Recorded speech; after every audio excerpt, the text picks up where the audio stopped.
Preserve your life.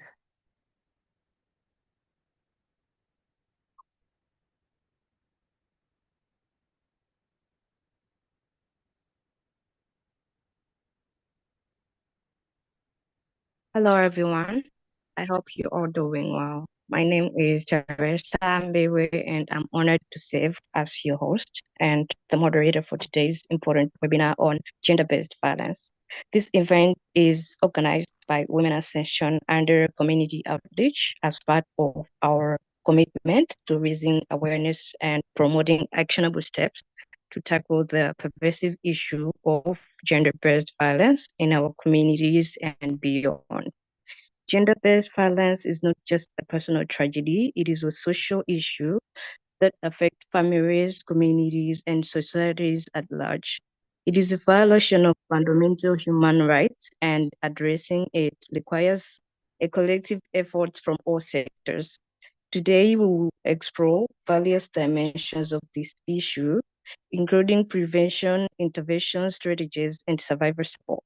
Our goal is to equip all of us with the knowledge and tools to create a safer and more equitable society.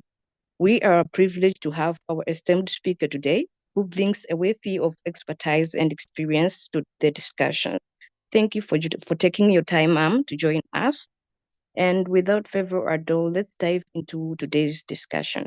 I would like to invite our speaker, Huldah Imah-Paul, who will be sharing insights on this topic. Huldah Paul is director at Beyond EU and Women Ascension country representative, who is going to take over our session today. Thank you so much, and over to you, ma'am.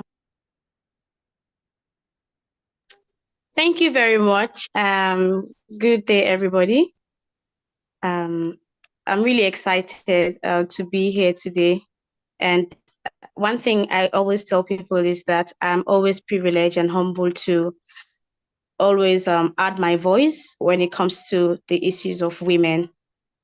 As we all know, I think just ended the 16 days of activism. And this was a time wherein we had to continue to raise awareness about gender-based violence, because we know it's somehow the order of the day. And a lot of women go through these things and they cannot talk, they cannot speak up. They actually are scared, they are afraid. Why? Because they feel like if they do it, it's going to be against their norms. It's going to be, problems for the perpetrators. And most of these perpetrators, you imagine, are either their husbands or their uncles or, somebody very, very close to them. And so therefore they are very scared to speak up. But we are saying we want to change the narrative. We just want to give these women that boost. When I mean the boost, to let them be aware that they can speak up and also, have organizations that can guide them and protect them. Because one thing or one reason why I feel like a lot of them are being scared is, after I've spoken up, after I've said this, after I've said that, me coming back to my community, everybody's going to, talk back at me. They might kill me, or they might hurt my family. So basically, people are scared. That's what I can say, especially women. And, as for we are vulnerable. And I used to tell people that long gone are those days when women should be marginalized, just kept at the backyard, at the kitchen, have nothing to say in decision making and all. And they are forgetting the fact that in as much as, yes, the men are important, we are also very, very important in whatever aspect. It can be family, it can be work, it can be even in the nation. Yes, so that is how I'd want to start this discussion. So I look forward to adding more voice as we move forward.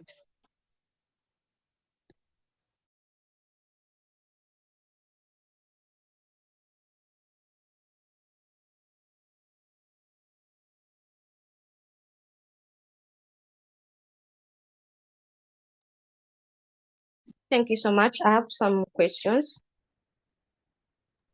Yeah. Can you share some best practices for supporting survivors of GBV emotionally, socially, and legally? Okay, so this particular set of people actually need a safe space. When I mean a safe space, they actually need a space where they're comfortable, where they're confident, where they feel okay to go whenever they feel like, okay, I'm being traumatized, I'm being depressed. And it's so unfortunate that in the country or in an environment where we find ourselves, people do not take these things very serious. When people are going through depression, automatically people feel like, oh, this person has lost their minds or they're mad or something like that. And they tend to turn a blind eye to that. And it's really affecting them because as victims or as survivors, they actually need this daily and constant assurance that, they can also fit into society. No matter what has happened to them, they also belong to society and they should not be discriminated because it is not a matter of choice. It didn't happen to them because they wanted it to happen to them. It's just that they are victims of circumstance, and that is why it happened to them. So I feel like we actually that have organizations, we that are he for she's, we that are women advocates and activists should actually open up our arms and open up a safe space. It can be a center in your community. It can be a center wherever you find yourself. Your home can be a safe space if only you create it and make it available for these people. Because sometimes most of them just need somebody to talk to. They just need somebody to express themselves to. They just need somebody to tell them that despite what has happened to you, you can still make it, you can still move on and become somebody. So I feel like we that have organizations can create that safe space for them. Another way can be organizing maybe seminars for them, bring them together, just giving them that daily and constant reassurance that all is not lost. Once there's life, there is hope. I hope that answers your question. Perfect. What are the root causes of gender-based violence in our communities, and how can we address them effectively? Okay, so some causes of gender-based violence is I'll just put it ignorance, because the reason I said ignorance is because most of these perpetrators knows that what they're about to do is wrong, but they ignore the fact that what they're about to do is wrong and then go ahead and do it. And so leaving, us as women in a very devastating mood, leaving us in a very disturbed environment and a scared environment wherein we cannot move freely. We cannot move freely.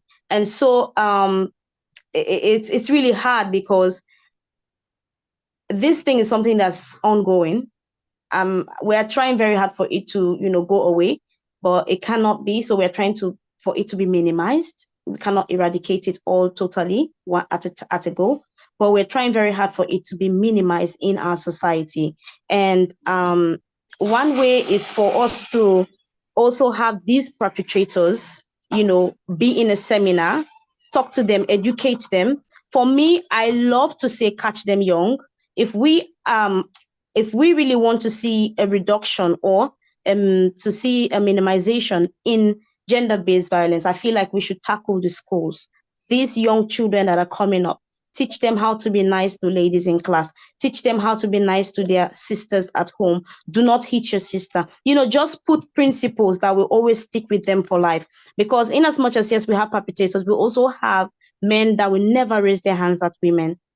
So we just have to make sure we create that avenue for everybody to have access to that education that, you should not lift up your hands on a lady or neither a lady lift up her hands on a guy.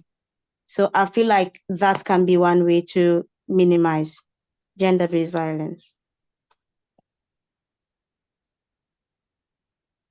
Awesome. I love your answers. Thank you. What role does education and awareness play in preventing GBV? Sorry, I didn't get that.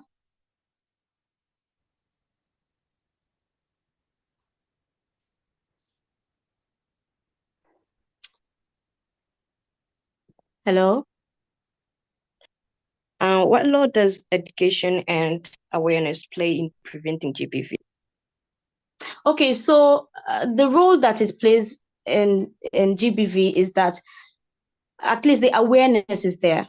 They have already created the awareness, and it helps to some extent for people to know that, okay, what I'm about to go into or what I want to do, already they have taught me about it. They've spoken to me about it.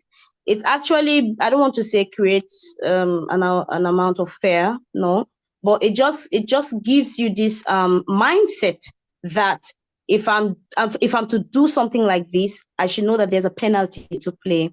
Because in as much as yes, I want to, maybe, for example, probably the perpetrator sees a young girl, he wants to rape her. Already, that education, if that education was there, maybe that will help them to think twice before they ever go into what they want to do. And like I said again, what will help is educating them at a very young age, because already most grown people, it's not that they don't know, but because they're ignorant of the fact. That's why they go into it.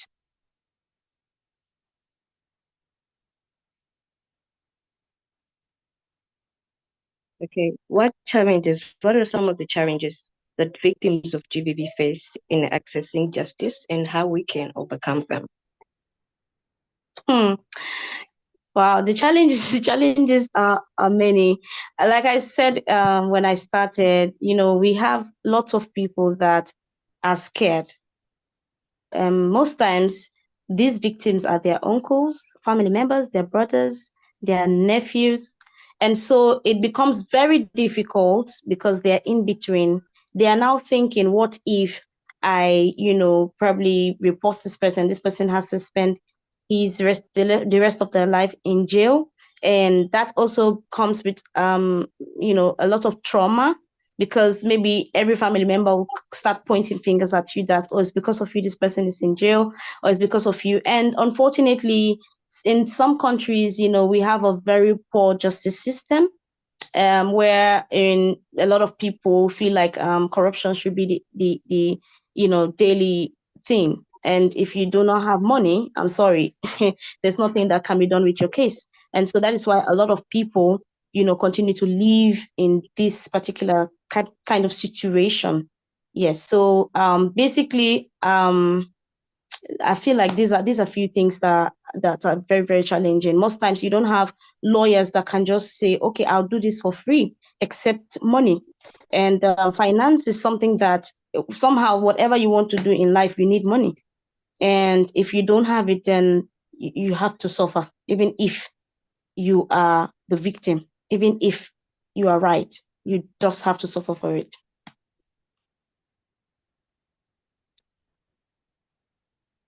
What inspired you to become an advocate for addressing gender-based violence, and what drives your work today? In experience. Okay, so first of all, I would say I grew up in an environment wherein this gender-based violence was actually the order of the day. And most times I'm there when either my uncle is, hitting my auntie, and it became really draining, because for every time he does that, there's a damage and it's costly. And she can't say anything, because all she can say is, oh, this is my husband, and we have already taken the oath in church that till death do us part, and I cannot change him. There's nothing I can do about it, blah blah blah. And if you as a young child goes to advise, like, what do you know, go and sit down there, they say all sorts of things they feel like saying. So, and I did not grow up in Sierra Leone. I grew up in the Gambia. Coming back to Sierra Leone in 2015, I came back and I saw lots and lots of young girls with, that are in their teenage stage with pregnancies. And I was like, what is this?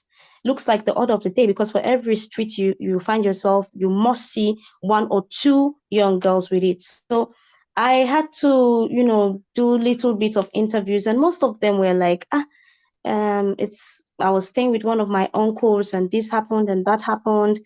I was staying with my nephew, my brother, and this happened and that happened. And I was like, this is a big problem, because these young girls that are supposed to be in school, these young girls that are supposed to enjoy their childhood, has been forced into adulthood.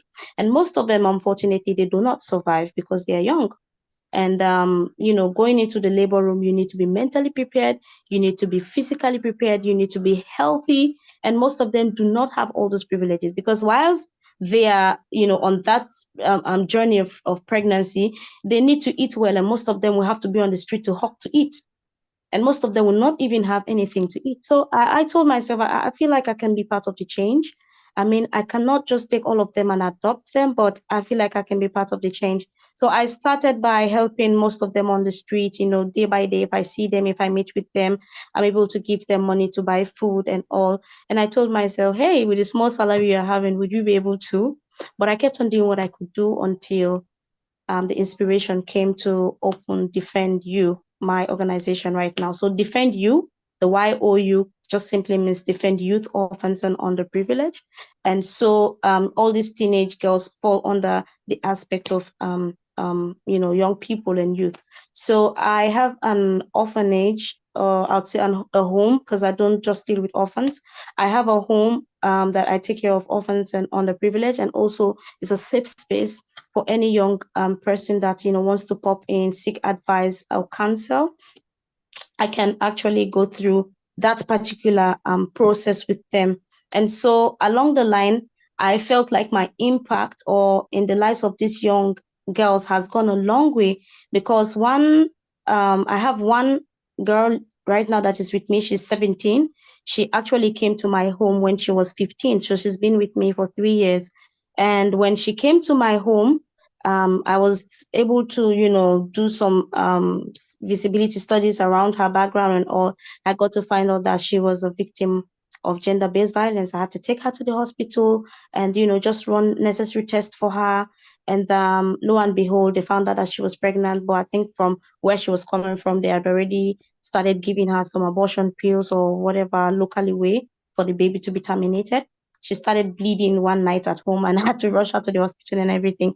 So, but what I'm trying to drive at is this particular set of people need care. Most of them never knew what they were going to face when this thing has happened to them. Many of them did not know where to go to after what has happened to them. It's just now that the awareness has come that, oh, if you have been raped or one way or the other, you can run to the hospital, and the doctor can do 1, 2, 3 of, stuff so you can be healthy. So my success story in the midst of the challenge is that at the moment I have 5 girls. All of them are going to school. I've had them for 3 years. All of them go to school. The one that was a victim of gender-based violence is currently doing her skills work in tailoring. She wants to be a fashion designer. She had already done the catering. She can make cake at the moment. And so the other ones are in regular school. And for me, I'm happy, I'm excited because I have one way or the other impacted lives. And I know from here, I'm not just going to stop in Sierra Leone by God's grace, but I'll definitely go global. According to your story, how important is for women to be financially independent for her future and working on improving their skills as current market demand? It is very, very, very important. The reason why I said that is all of us don't know what comes tomorrow. We are just dwelling on today. And so tomorrow never comes, like we say. And whatever you do for yourself, it's for you and nobody else. Now, in Africa, where we find ourselves, we know we have this system of even of your God forbid, if your spouse dies, and you have the family members are there, and most times they will come to collect all of the properties. They don't know where you and your husband have started from. They don't want to know. But once this is my brother's stuff, this is my son's stuff, and that is it. What if, as a woman, you are never working, you don't have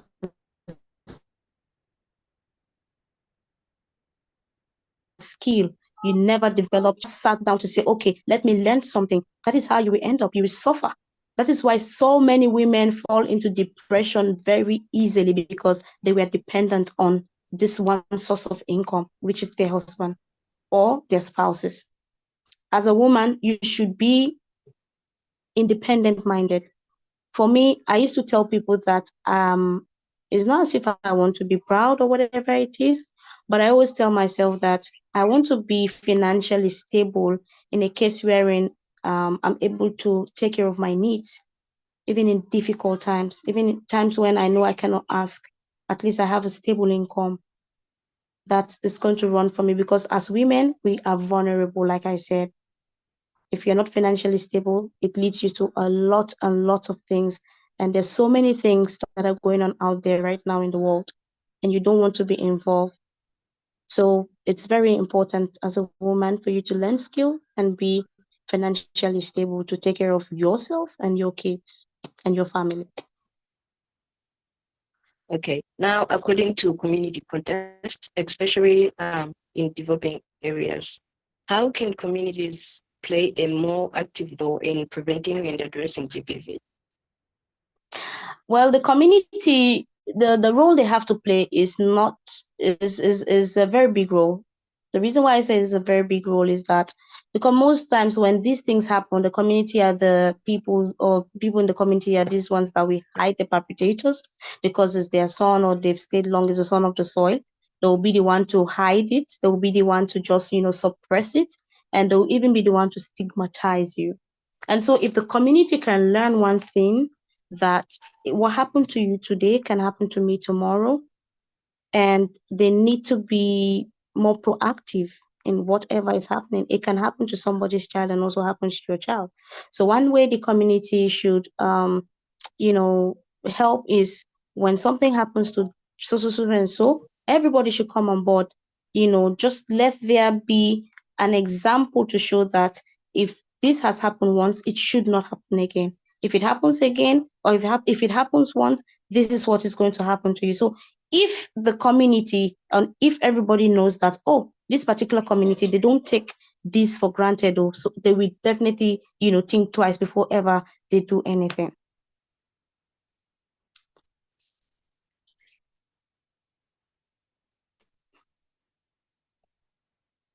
Okay, I will ask another question. What will do education and awareness play in breaking the cycle of gender-based violence, and how can these efforts be improved? Actually, it's really important. The awareness is important, like I said before, because it's like you teaching somebody. You are raising an awareness. You are just telling them what this thing means. The disadvantage of them, because most times you need to let them understand that when you're doing this, you're either doing it to your own sisters. Just imagine that this is your sister. Although some of them don't have the sense of thinking, that is why the first time I said a lot of people are ignorant. And there is an organization I joined on campus called the Reeds, and they are fighting against ignorance. It's not as if they don't know, they know. But the problem is they just ignore the fact that, okay, I know this thing and I'll go ahead and do it. But we raising awareness about it, talking about it to them, would actually give them a check. They will have to stop, first of all, before they do it, they will have to stop and think what the repercussion is. What is the penalty for this? And I feel like we need to do more, because over the years we have been trying, but it's like they are not, it's not yielding fruit. Although, yes, that's why I said we are trying, but up till now, we still see where they rape ladies, they rape girls, they rape children, and that's the end of it. No justice for them. So, government officials, everybody should come on board and make sure that there should be justice for these people, for these young women, for even, because boys can also be victims of that. They can also be victims of that. So they should make sure that, examples are set, penalties are paid for whatever evil they've done, and let it be out there. There should be policies that guides us. There should be policies that guides us. Can you share some of the stories on GBV, either from your experience or around you? Well, it's a lot, especially in Sierra Leone. Every time we wake up in the morning and we hear stories like, oh, this particular young student has been raped and killed. some of them, they rape them and then they kill them just because they don't want, maybe the children to trace where, what happened to them. And I could remember some years back, we had a case of a young girl that was raped to death. We had, cases of a big man raping, 6-month-old babies. We have series of cases like that. We have series of cases like teachers raping students, and it's really sad. It's really, really, really sad because it's affecting the society as a whole. It's affecting us. And apart from the kids, it's also traumatizing to the parents, because most times these kids are from poor background. Where do you think their parents should start, for medicals, have to take their kids to the hospital? And most of them, after that, they are being damaged seriously. And it's going to take them time for them to actually fit into society again. It takes them time to fit into society. And already there's a scar that can never be erased. It's a scar that can never go away. And this is why you see some kids grow up with so much hatred for men. It's because of some of these things that has happened in society. That is why for me, I don't judge people. I try to know you first before I judge you. I try to know what's going on with you. I try to make you feel comfortable, because a lot of them are shy. Most of them cannot tell their stories. If not because of some organizations that have come, that some of them have been a bit comfortable, but most of them will always die with their secrets. Most of them will never say anything. And so, I feel like there are lots and lots of stories that has happened. And I would say I've gotten a first-hand experience with the little girl in my home. She actually had to open up and say, "Oh, it's my uncle," because after a series of interviews and all, she had to finally open up and say, "Oh, it's my uncle. My uncle actually has been, forcing me, but because I did not allow, and he actually, drove me out of the house. And one night I was sleeping on the wayside, and there was this guy that called me like, 'Oh, I can accommodate you.' And that guy actually raped her. So that was how I was able to say, oh, so I had to call, the village. I tried my best. I went there, and everybody was like, oh, don't come here again. If not, if you come here, you want to give us problem. You want to this, you want to that. My life was also, threatened. And so most times this little girl would be, at home. All of us would be sitting down. All of a sudden she will just move from our midst. And I'll be asking, oh, where is Martha? Where is Martha? And the kids will be like, oh, Martha is at the back of the house. Doing what? I'll just go and meet her sitting down crying. She will cry herself to stupor. People will talk to her. She will not say anything. And then that is when I started to learn how to deal with children, their psychology and everything, how to talk to them, how to just encourage them to say their mind. So that's how, when I started doing that, then she became more open, more confident, she just became, this sweet person. Because before, she would just be so offensive in a case wherein she will just be on her own, and people around the area will not know what's going on with her.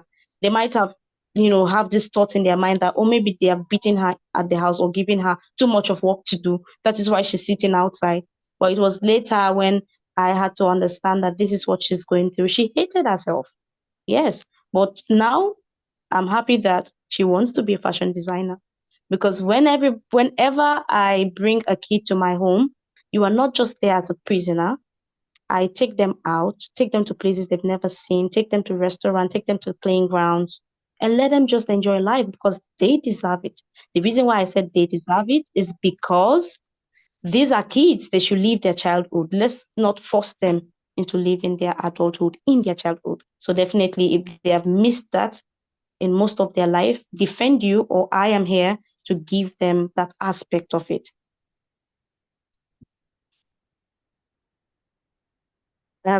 More questions. Thank you. Motivate our circles, especially of women, to involve themselves towards healthy activities or running activities so that they are always aware and independent looking at cases of GBV. Yeah.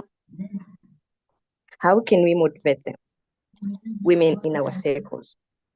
Women, okay, how to motivate women in our circles? Like I said before, for me, most of these women that are just in the community doing nothing, if you've learned the skill, let's say, for example, I have learned how to sew. And if you look at our community, our environment today, you have lots of women just wasting, if I can put it that way. There's a nice way you can talk to them. Maybe one Saturday, or if you're financially strong, you can do it every Saturday. You cook food, call them around, talk to them, just encourage them. Most times from there, a lot of people can tell you their stories. Most of these women just need a space wherein it's just them, just women. They just want to talk, but they've never been given that opportunity. Call them. Maybe today you say, okay, I'm going to teach you guys how to make cake. Teach them how to make cake. You give them the recipe. From there, most of them will learn how to do their local cakes. And then encourage them, maybe give them small money to start up a small business. They can start by frying the pancakes in their community. At least everybody knows that, okay, so and so person sells a sweet pancake. That way, you as an individual has already impacted so many lives. Imagine just you training 10 women in this community, train another 10 women in different communities. And if you have the different skills, you can, or even if you don't have the different skills, you can look for other people that have those skills. Teach this person how to do soap. Teach this person how to crochet. Teach this person how to do decoration. These are things that pay. Like, this is December. Teach people how to cook. This is December. There's no way they will not make some money in this particular, age or day that we find ourselves. So I feel like we that are, how do I even put it? We that are mentally stable, or would I say that have the knowledge? Yes, okay. We that have the knowledge about what is going on can actually implement these things, implement these ideas in our different communities. Just don't look at them and castigate them. Don't look at them, point fingers at them, because the situation or the situation they find themselves in today, you can be a victim. Just look at yourself and say, I can be a victim, and that should motivate you to actually help them, because we know today and we don't know tomorrow. So we need to help them to, be financially dependent on themselves and for their kids. And that will definitely take them a long way. By teaching them skills, we take them a very long way. Yeah. Okay, how can we involve men and boys in the fight of GBV? And why is it important for men to take an active role in addressing this issue? It's very important because I'd say they are mostly the perpetrators, the men. And like I said, we also should organize seminars for them, just for them to understand. And like I said, we need to catch them young. We start from the schools. Let them understand from that early age that you're not supposed to hit your sister. You're not supposed to hit, a girl. If anything happens, you just go and report. Let there be laid down principles. And for the seminars, we need to make it more interactive, where we have both the men and the women, and let them, as the guys, be able to answer certain questions. How do you feel when this happens? I mean, what do you think is the fate of this young girl after this has happened to them? And so I feel like that is one way to involve them, and let them also be champions of he for she. They should also know that the person that gave birth to them is a woman, and so they should not be disrespectful to them. Let them treat them like their own.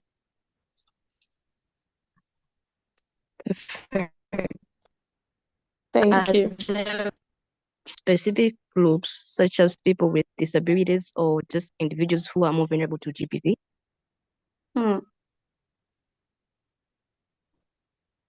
Sorry, I didn't get that. Are there specific groups such as people with disabilities or just individuals who are more vulnerable to GBV?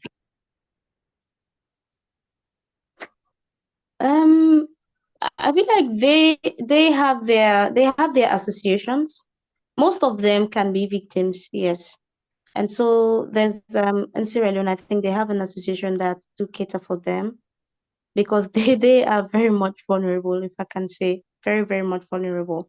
But they have an association, an organization that deals with their own aspects and cases. They are not actually treated differently if, they have those cases, because I know of an organization that is called Rainbow Initiative.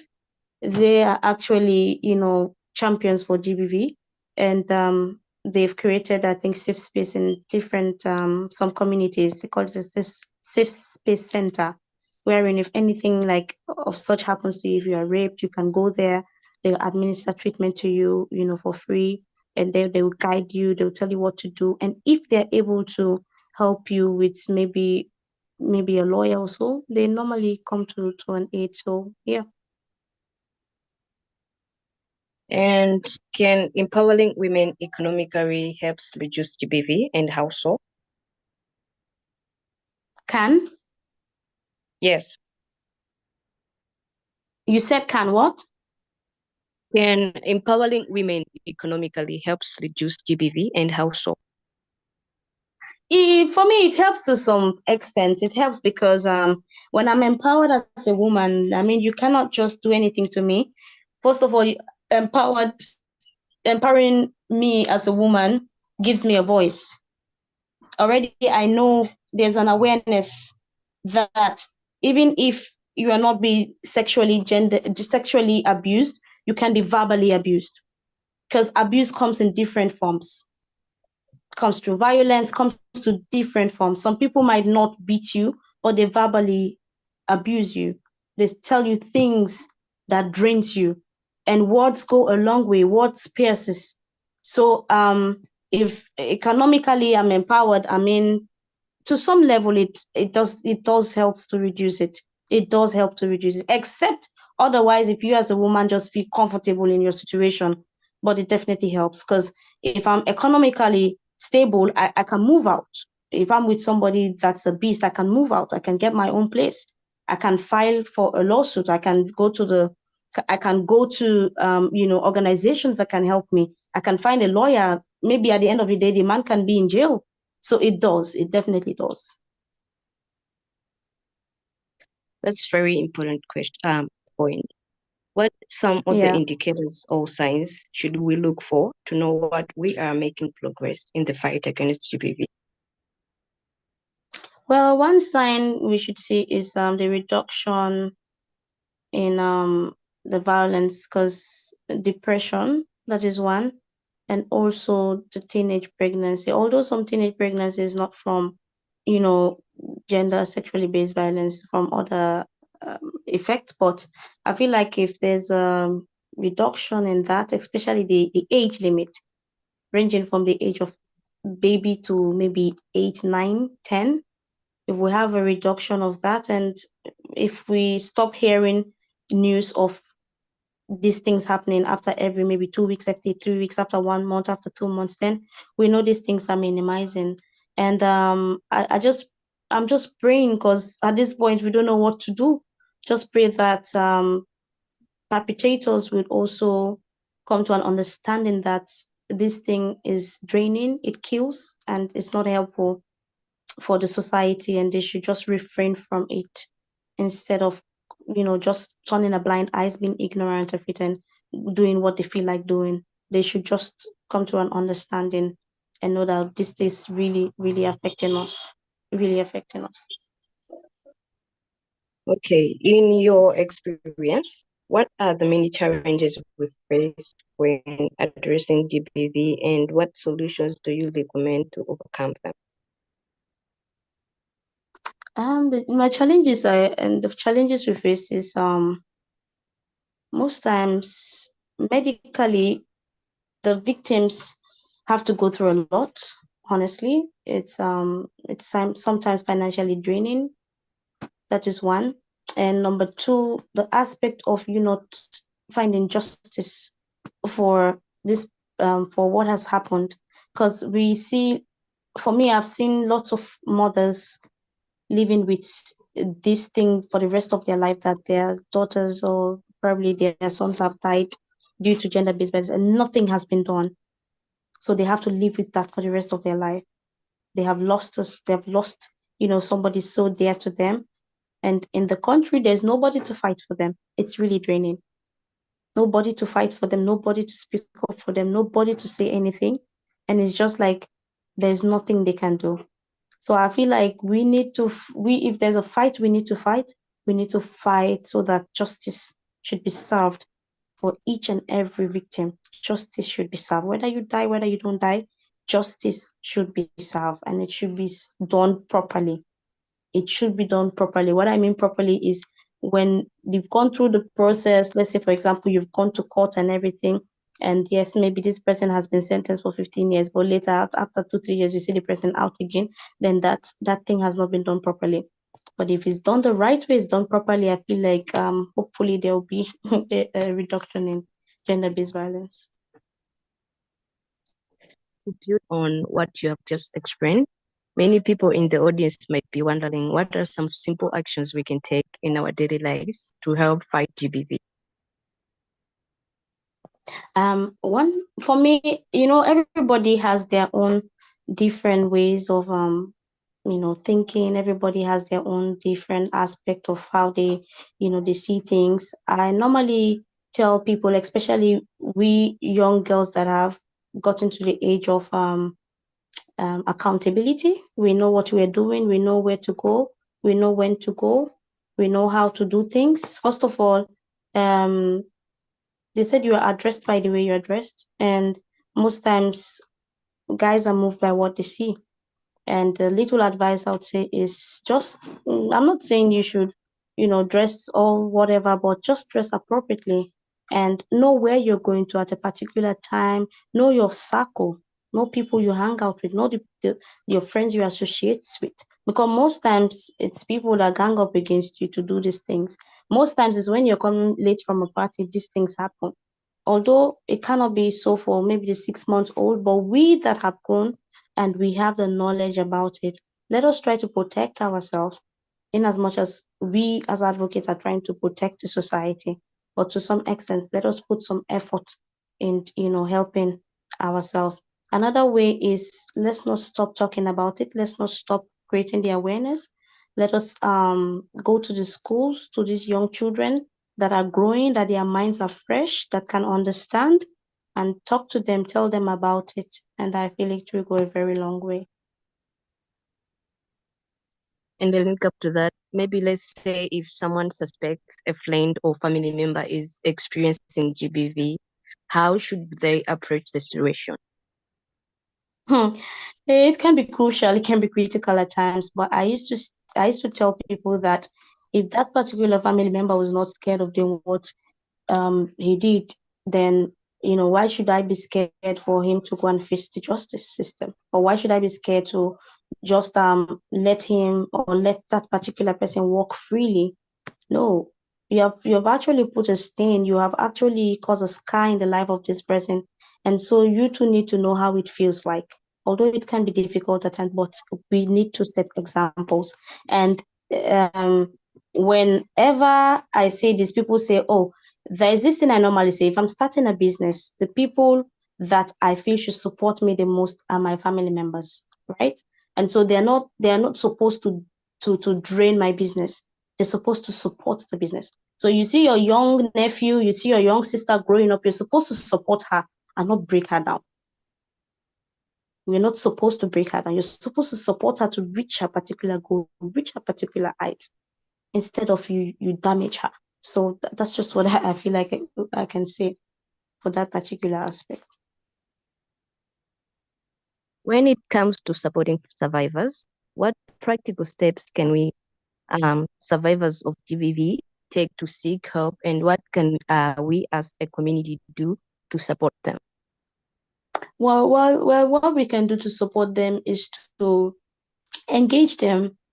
Most of them are mentally drained, so we need to get maybe counselors that can just talk to them maybe once a week, twice a week, just do activities for them. They can play football, they can play volleyball, they can, be part of community games, competition, educative games that can help them. They actually can be part of seminars and group activities that we can organize in our own little way. And whilst they're there being happy, celebrating, jubilating, we just keep creating the awareness, telling them what to do, what not to do, and how to deal with certain challenges they might face, as they are growing up, because they will definitely have to live with it for the rest of their lives. So how to manage that would be a very good way for us to help them out. And how can we start conversations easier in family so it is easier to tell them, as most of them are not comfortable to tell their fairly cases of GBV? The question again, can you rephrase the question? How can we start conversations easier in families so it is easier to tell them, as most of them are not comfortable to tell their fairly cases of GBV? Well, the family is a porous, it's a big family, is a big group of a set of people. And in a family, there should be one person that can be a communicator. Wherein if you are a communicator, you can, you can mingle in between maybe the parents, the nephews, the nieces, and then it should not be with arrogance. It needs to be in a calm spirit. We need to understand ourselves. We need to make sure we know that the reason why we are doing this is not for us to, hate on anybody, but for us to just make the awareness that such things should not happen, because even in the sight of God, it's sin, for it to happen between families, So the guys or the men or the male in the family should understand that we as women should be around for them to protect us. I know God is protecting us, but they should be like a physical protector for us. They should make sure that they should be a watch guard for us and that nothing should happen. So if anything happens, they should be the first people that should be in the front line to take action and to take decisions. Thank you for your response. What message would you share with policymakers and global leaders to prioritize GBV prevention and survivor support in 2025? Well, in 2025, I want to see a very big change wherein we're hoping that it's really being eradicated, but like I said, it's going to take baby steps. So we want it to really, really, really be minimized, and we just want justice to be served adequately. Because when that happens, then we know we're heading somewhere. Yeah.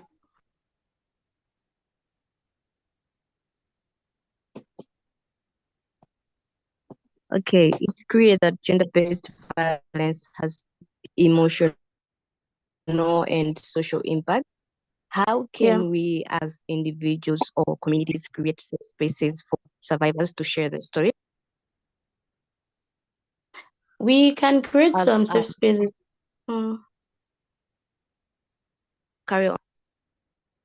Okay. So like I said, your house can be a safe space for them.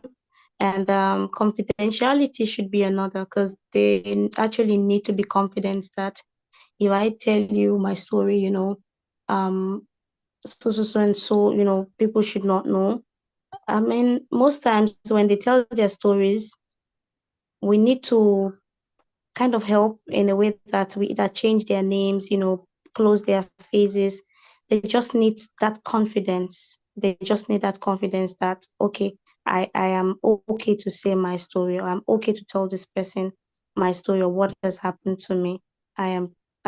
This is a safe space, like it's called a safe space. So I should just have that assurance that if I tell my story, it will not be just out there, my face, my name. We actually need to engage these people one-on-one. Most times they cannot talk in crowd, in public, but you can engage them one-on-one. And then, yeah, I feel like that can go a long way. Yeah. As for someone who wants to take action but doesn't know where to start, what are the 3 simple things they can do to help prevent GBV? for someone that wants to start? Who wants to start action but doesn't know where to start? What are the simple things they can do to prevent GBV? The simple ways they can do is just to associate themselves with the right companies or the right organizations, and they themselves should be passionate about what they want to do. And then number 3, they should go out there and just create a safe space in their communities for other people to always come and learn. And they should always be that champion for gender-based violence. What can organizations like ours do to strengthen support systems for survivors? We actually need to collaborate and work together. We need to work as a team, work together, come together, put ideas together. And then from there, we know how to strategize and then launch out to our communities. Because we cannot do it alone, for sure. We need to collaborate, come together, work with government officials, work with the judiciary, work with, different organizations that are also, creating awareness or speaking against gender-based violence. And it will be much easier if we work together than alone. Can you share one story from your around you that has stayed with you and inspired you to keep fighting GBV? I'll keep telling the story of my little girl that I have at home right now. She has inspired me a lot because I actually saw what happened to her, and going in and out. I could remember last year I was at the hospital with her the day for my birthday, and I know what that had like. It cost me a lot because I was at the hospital the whole of the day, and I felt fulfilled because at least a life was not lost, because I would have regretted it all my life if I had not known the cause of her death. But I'm happy today seeing her living her dreams, even though she could not go to regular school, but she can now speak English, because there's a rule in the home that I put that every child just should speak English at home. And so she can now speak English fluently. She can communicate with people. She can live amongst her people. She's no more shy as she used to be before. Her mood has changed. Mentally, she's getting stable, and she's currently going through her skills training. So I'm excited, and this is what is keeping me going for her and all the girls around me or in my society and community and nation as a whole. Can you share one role do you think technology and innovation can play in fighting GBV?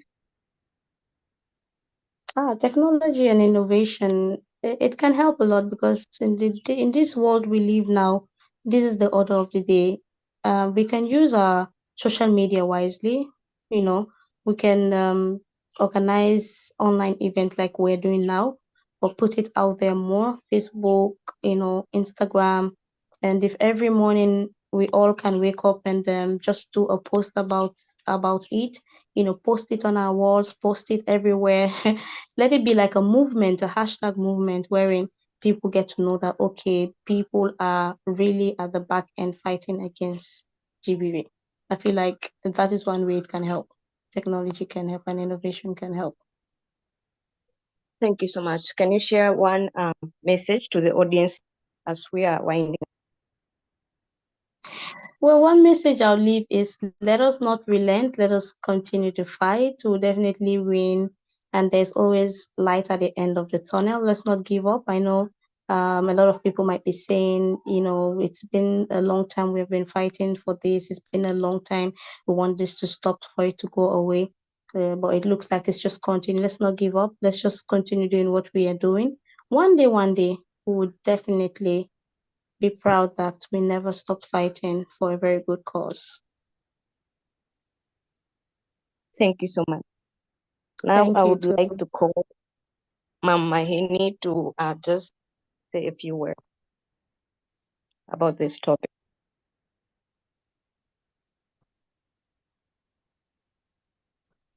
Thank you so much, Huldah, for giving us all Thank the you. answers. that the Yeah. community outreach was seeking for. And thank you, Teresa, for making it happen so smoothly. I'm really proud of you two ladies. And like Huldah said, that the initiation of, awareness and involvement is not just everything. You need to make sure of one thing, that you are capable enough, strong enough to face GBV.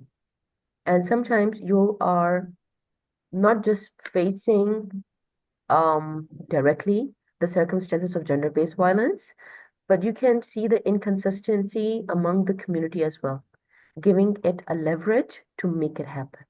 So what we need to do, like Huldah always highlighting, that we should not give the leverage, that point, for making gender-based violence a common prospect in the community. It should not be there. So I'm very proud to say that, Huldah, that we have male community and women Ascension. They really, really voice for gender-based violence. And Okay. they are making sure that the women, when they're voicing up, they are positively acknowledging it and delivering it as well. So we don't have a much, stronger community of male, but we have like 30% working with us, and they are amazing. I mean, like, they're doing their job. And Huldah, I really, Yeah. really hope that in the upcoming months, we would like to involve you with the community who are trying to work on the blueprint, how to Okay. make them comfortable towards Okay. gender-based violence. So, while you're working over there, you can help us as well, how Okay. we individually in our community can work on this gender-based violence issues. So thank you so much, Huldah. All right. Thank you You're so, welcome. much. It means a lot for you Thank to give you. us time always. Thank you, Teresa. Yeah. Good job. And thank you, everybody, for joining in and for your kind support always. It means a lot to the community of Women Ascension. Thank you so much, everyone. Thank you.